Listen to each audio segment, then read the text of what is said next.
సహోదరి సహోదరులారా, మీకు శుభవార్త. 2025 సంవత్సరంలో మొత్తం 365 అంశాలను మీతో పంచుకోబోతున్నాము. జనవరి 1వ తేదీ నుండి ప్రతిరోజు ఒక అంశము మరియు దానికి సంబంధించిన వాక్యమును పంచుకుంటాము. దయచేసి ఆ వాక్యములను వినండి, ధ్యానించండి మరియు ఆశీర్వదించబడండి. దయచేసి సబ్స్క్రైబ్ చేయండి మరియు మీ స్నేహితులతో పంచుకోండి. ధన్యవాదాలు.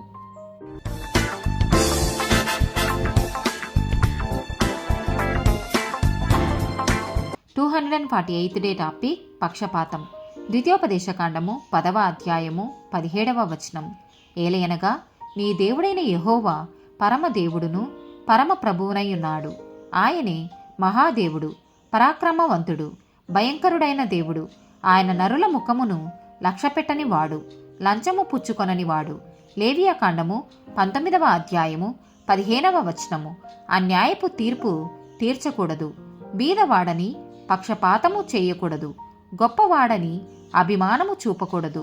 న్యాయమును బట్టి నీ పొరుగువానికి తీర్పు తీర్చవలెను. 1 తిమోతికి రాసిన పత్రిక 5వ అధ్యాయము 21వ వచనము. విరోధ బుద్ధితోనైనను పక్షపాతముతోనైనను ఏమీయూ చేయక నేను చెప్పిన ఈ సంగతులను గైకొనవలెనని దేవుని ఎదుటను క్రీస్తు యేసు ఎదుటను ఏర్పరచబడిన దేవదూతల ఎదుటను నీకు ఆనబెట్టుచున్నాను. రోమీలకు రాసిన పత్రిక 2వ అధ్యాయము 11వ వచనము. దేవునికి పక్షపాతము లేదు. ధర్మశాస్త్రము లేక పాపము చేసిన వారందరూ ధర్మశాస్త్రము లేకయే నశించెదరు. యాకోబు రాసిన పత్రిక 2వ అధ్యాయము 1వ వచనము. నా సహోదరులారా, మహిమా స్వరూపీయగు మన ప్రభువైన యేసుక్రీస్తును గూర్చిన విశ్వాస విషయములో మోమాటము గలవారై ఉండకుడి. ఆమెన్.